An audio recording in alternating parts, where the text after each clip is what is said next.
The following program is called The best of Braingames. It is composed of segments from previous shows That caused the most screams. and moans. Only those strong of heart should venture forth. Parents should watch only at the discretion of their children. I said no, Mommy. No, Dad. So hold on to your thinking cap. And let us begin. Braingames.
And now, game number 1.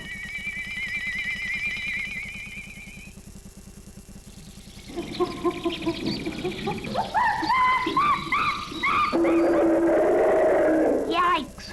What was that? Boy, it's frightening out there. But am I scared? Nah. You know what I think? It's time to play Safari Solitaire. Okay, so let's play. You pick the card that doesn't belong. It's life in the fast lane, the 100-yard dash. The runners are a racehorse and his jockey, an ostrich, a cheetah, and a man with good running shoes. Now, one of the contestants in this 100-yard dash is clearly the winner. Which one? If you said the ostrich, you laid an egg. He runs fast, about 42 miles an hour, but he's not the winner. If you pick the racehorse and his jockey, you get a neck. The fastest racehorse goes about 42 miles an hour. As for the man with running shoes, the fastest man clock runs at about 22 miles an hour. So the winner in this short dash is clearly the cheetah. He zips along at some 60 miles an hour. So if you said cheetah, congratulations. Ah, what was that? Did I hear a snake slither or a crocodile snort? Time for another game. It's about metamorphosis. That's the change some creatures undergo when they begin life in one form and then change into another. Now, only one of these animals does not undergo metamorphosis. Was Basil the bullfrog always a bullfrog? What about Sam the spider? Or Harry the housefly? Which one of these animals does not undergo metamorphosis? Well, it's not the bullfrog. He started out as a tadpole. The housefly, he started out as a legless maggot. The answer, Sam the spider. He doesn't even know what metamorphosis is. He began life as a little spider and just got bigger. So if you pick the spider, you're 8 legs up on the competition. Well, let's play it again, kiddo. Okay, now, if you lived in the wilds, which of these animals would you hear sounds from the least? Which one of these animals is the most silent? Shh. Is the elk the quiet sort? The giraffe? The zebra, is he talkative? Or the rhino? Well, if you pick the elk, you're wrong. They bugle. And it's not the zebra. They sound like donkeys. If you chose the rhino, that's not so fino. They yell and whistle. The answer, the giraffe. Giraffes are the most silent animals. So if you stuck your neck out and picked the giraffe, you're right. Shh. Hey, was that a howling hyena or a leopard laughing? Time for one last game before the sun comes up. Now, all these animals are strong, but one is so strong it can carry 50 times its own weight. Take your pick. Irwin the elephant, Donna the donkey, Hal the ant, or Benny the beaver. Which one can carry 50 times its own weight? Well, it's not Irwin the elephant, Benny the beaver, or Donna the donkey, although they all lug and carry. The strongest of the group, the ant. You heard right. He can lug 50 times his body weight. That's like a 165-pound man carrying an elephant. So let's hear it for Al the ant. And that's it for Safari Solitaire, my favorite game. Help! When's the next bus to Texas?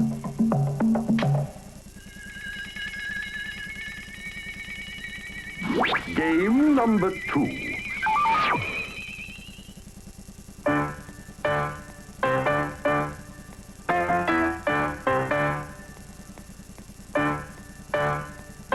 Okay, it's time to play Memory Workout. Introducing some great Broadway dancers who are stretching, straining, and yearning to strut their stuff. Now, get ready. This is a memory game, and you must watch carefully, because the picture that you see is going to disappear. Watch carefully, because I'm going to ask you to tell me what you see. Got it? Good, because it's gone! Here comes our number 1 bouncy question. How many of our dancers are wearing leg warmers? How many have got their hard-working drumsticks in a woolly wrap? If you said 2, you hit it true.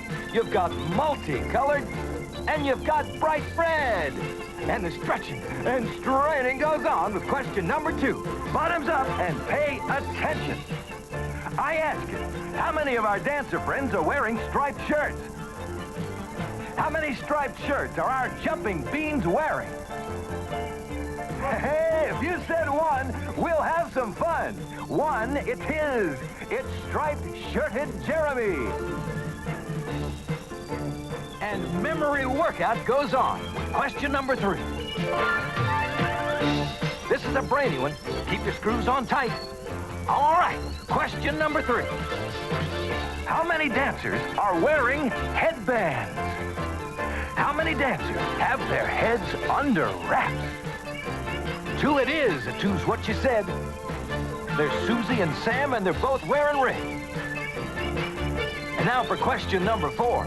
This one's a toughie, and I tell you no lies. How many dancers are wearing dancing shoes? How many have slippers on those exercising toes? Ha-ha, the game is fun. If you said none, because none it is. You've got 4 dancers and 40 naked toes. Not a shoe in sight, if you said it right. And now for a killer question. Take it away, Metzi. And here it is, a tricky one. How many rings is our piano man sporting? How many of his rings hit the ebonies and ivories?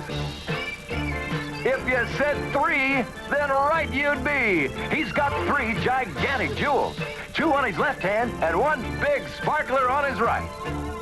And that's it for Memory Workout. Is anybody tired? Oh, boy.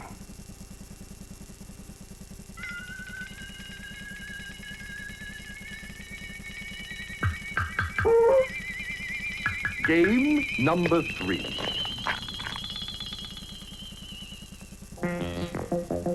Welcome to Tricky Digitville, The town where numbers are every little thing and every much everywhere. The people who live here are called the devious digit maniacs, and not without reason. The digit maniacs do nothing but think about number games every second, minute, and hour of their lives. So get ready to match your wits with the terribly tricky digits. Here is the picturesque Digitville Forest, one of the digit maniacs' most delightful picnic spots. A favorite question digit maniacs will often ask is, how far can a digit maniac go into the forest? Seems like an easy question, but it's tricky. How far can a digit maniac go into the forest? How far? Watch out for this one. Halfway. Because after that, the maniac is on his way out of the forest. Get the picture? These are the challenges of Digitville, and these are the mischievous ways of its maniacs. Now, this is the office of Dr. Addybones, the leading doctor of Digitville. A favorite treatment of Dr. Addybones is to prescribe anti-maniac pills. If Dr. Addybones prescribed one pill every half hour, how long would it take a patient to take 3 pills? This one's not so simple. The answer is 1 hour. Since the patient would take the first pill right away, the second a half hour later, and the third a half hour after that. And digit maniac pills are hard to swallow. Now, digit maniacs love to play dominoes. Meet Donald and meet Dennis. They each played 3 games. Each won the 3 games, but they were not tied. Why? Tricky, tricky. Look again. They weren't playing each other. Now, to get away from nasty numbers and to breathe clean air, digit maniacs often take buses to other cities. Here's a bus ride with a curve, so watch carefully. The Digitville bus starts out empty, and at the first stop, it picks up 7 digit maniacs. At the next stop, 3 get on and 5 get off. And the next stop, 4 get on and 2 get off. And the next stop, 2 get on. And at the last stop, 1 gets off. Okay, here's the curve. How many stops did the bus make? The answer, 5 stops. Were you counting digit maniacs? Sure, there were 8 maniacs on the bus, but that wasn't the question. Well, now it's time to leave Tricky Digitville and all its hysterical numericals. Here in Digitville, even time can run out, and it has.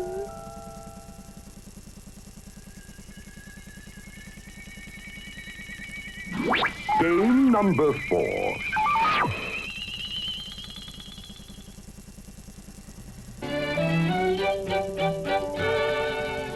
Tales of Rongovia.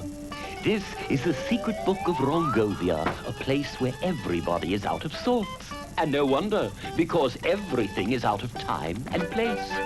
To decipher the book's code, we will tell you tales, and you will tell us their mistakes. Let's begin. It is the year 41 BC, and Cleopatra, Egypt's beautiful queen, awaits the return of her heartthrob, Mark Antony. She wishes to prepare a lovely concert of romantic music for him. Now, which of these instruments could Cleo not have played for her love? The flighty flute? The haunting harp? The tremulous trumpet? The passionate piano? Well, Cleopatra could blow a blast on the trumpet, yes, and she could also have tooted her flute or played a harp. But alas, this queen who could have everything couldn't pound a piano. because the first instrument to resemble the piano wasn't around until the 1700s. Sorry, Cleo. Now let us flip to an even earlier time. Here is Carlton the caveman doing what comes naturally. Carlton likes his comforts and has everything the year 25,000 BC could offer. But which of these things could Carlton not enjoy? Pretty paintings on his wall? A nice hot fire for cooking?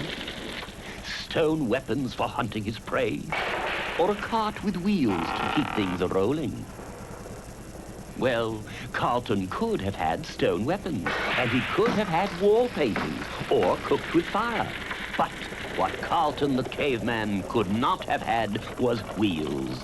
The wheels wouldn't be rolled out for another 20,000 years, and by that time, Carlton had lost his turn. And speaking of turns, let us turn the page to the time of the most celebrated actress, Sarah Bernhardt. I'd die, Rodolfo. I'd die. The divine Sarah lived for 79 years until 1923. She was surely the rage of the stage. But there was one thing Sarah could not do in spite of her great talents. Which of the following could she not have done? Appeared in a silent film? Made a film with sound? Oh, Romeo. Made a hit recording? Wherefore art thou? Or been heard on the radio? Goodbye, cruel world. Well, Sarah could have made a recording. Or been heard on the radio. She could have had a starring role in a silent film. But what the unbelievably talented Sarah could not do was appear in a motion picture with sound. Talking pictures didn't come on the scene until 1927. And by then, Sarah wasn't talking to anybody. Her final curtain fell in 1923. Ah, farewell, Sarah. Now let us turn the page to 1816. We are visiting Napoleon, who has been exiled to St. Helena. The great Napoleon, who had the world in his grip, is losing it, and in his misery has become plagued with a variety of aches and pains. Now, which one of the following medical treatments could Napoleon's doctors not have treated him with? Surgery to remove his appendix? A thermometer to take his royal temperature? An aspirin tablet for his cold? A vaccination to protect him from smallpox? Which one of these could his doctors not have used? Well, Napoleon's noble appendix could have been removed. And yes, the former emperor's royal temperature could be taken. Body thermometers had been used for some 200 years. As for a vaccination against smallpox, that was being used in Napoleon's time. But could Napoleon take an aspirin? Alas, absolutely not. The first aspirin tablet wasn't produced until almost 100 years after the emperor's death. Sorry, Napoleon. A cold is a cold is a cold. Achoo! And now it's time to close the book of Rongovia. The sun is coming up, so it's time to say good night. I bid you farewell with a fond hello.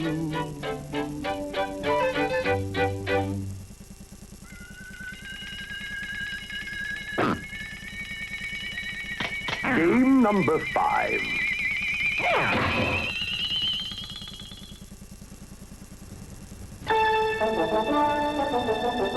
This trip is imaginary, but the places and things along the way are real.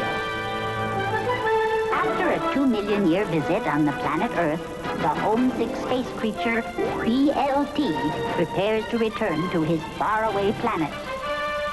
It is time to play a space scramble. Aceps Gevoya. Unscramble. 5, 4, 3, 2, 1. Time for space voyage. Here at the Stargaze panel, BLT guides his ship to outer space. Passing the planet Mars, all seems A-OK. Suddenly, the crisis monitor reveals Irodetsus approaching. Irodetsus! Irodetsus! What are they? BLT must navigate around these Irodetsus to avoid hitting one that is 600 miles across. 5 seconds remain. What are Irodetsus? Unscramble. 3, 2, 1. Asteroids! They are asteroids! Phew! That was close. Suddenly, crisis monitor alerts. Watch out for Repuget, largest planet in solar system. Its atmosphere has great red spot, 3 times size of Earth. Repuget has many moons. What is it? Unscramble. 3, 2, 1. It's Jupiter! Safe. No harm there. Time to relax. Again, the warning light. Warning, warning. BLT approaches fearful and dreaded Clavicilo. A collapsed star with force so great, nothing escapes, not even light. It is invisible. Clavicilo! It's now or never. Unscramble. 3, 2, 1. Black hole! BLT, you made it! Now, BLT, unscramble the password to your destination, Axagali. There are billions of these in the universe, made up of stars, dust, and gas. Unscramble, Axagali. 3, 2, 1. Galaxy! BLT is home at last. And there she is, Retham. After 2 million years, dinner is still hot and waiting. BLT's Retham. Who is it? Unscramble. 3, 2, 1. Mother. Acep's Gavoya is over. BLT's successful mission has avoided collision with Irodetsus, Repuget, and survived the nothingness of Clavicilo.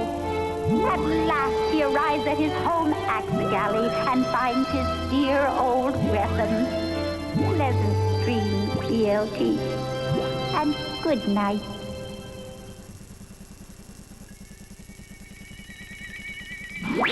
Game number 6. The final game.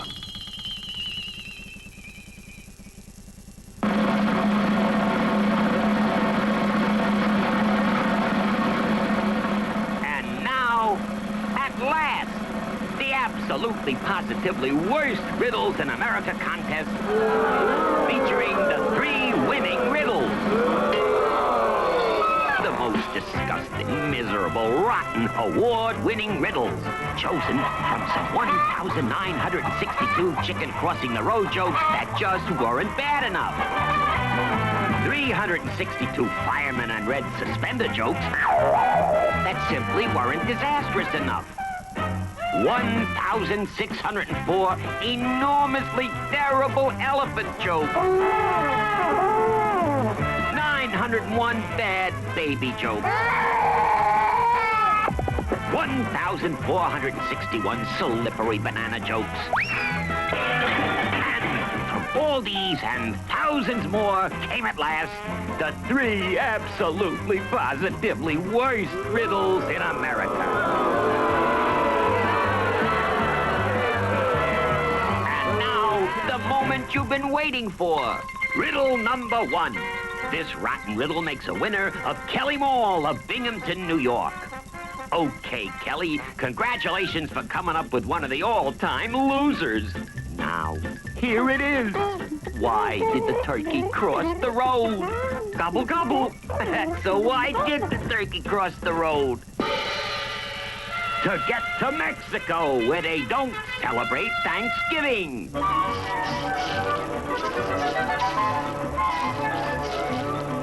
Olay! Stop booing. Stop hooting. so easy to be so bad, so perfectly awful. And now, the absolutely positively worst riddle number 2. Thanks a lot, Fran Urban from Palmer Heights, Ohio. This one takes the cheese. Are you ready? Okay. What do mice wear to school on gym days? So what do well-dressed rodents wear for a romp in a gym? Squeakers. Get it? Mice wear squeakers to the gym. What a groaner. Stop booing, stop hooting. That is the name of this game. And now, time for riddle number 3 from a little miss named Crystal Charis of Nashua, New Hampshire. At last, something truly tasteless. Why did the elephant put ketchup in his navel? Now, don't gag on this one. So why did the elephant put ketchup in his navel? Because he wanted to eat his French fries lying down.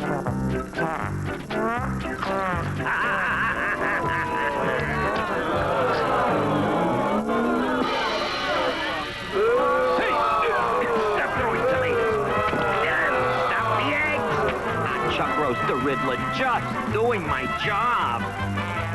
And that's it for the 3 absolutely positively worst riddles in America. And from the winners who are really losers, the Mexican turkey. This, the mouse in the gym. The elephant who pigged out. Mr. Chuck Roast himself. So long, ciao, bye-bye, farewell, sayonara, adios, adieu, and scram.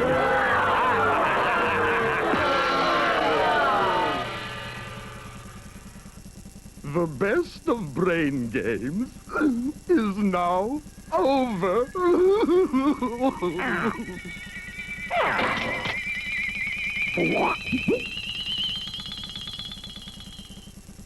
I'd die, Rodolfo. I'd die. This is a brainy one. Keep your screws on tight. All right, question number 3. A favorite treatment of Dr. Addybones is to prescribe anti-maniac pills. Safe. No harm there. You've got 4 dancers and 40 naked toes. Not a shoe in sight, if you said it right. Cleopatra could blow a blast on the trumpet. Yes. If you pick the racehorse and his jockey, you get a neck. The wheels wouldn't be rolled out for another 20,000 years. And by that time, Carlton had lost his turn. Giraffes are the most silent animals. So if you stuck your neck out and picked the giraffe, you're right. Shh. Sure, there were 8 maniacs on the bus, but that wasn't the question. At last he arrives at his home axe galley and finds his dear old weapon. Pleasant dreams, BLT. And good night.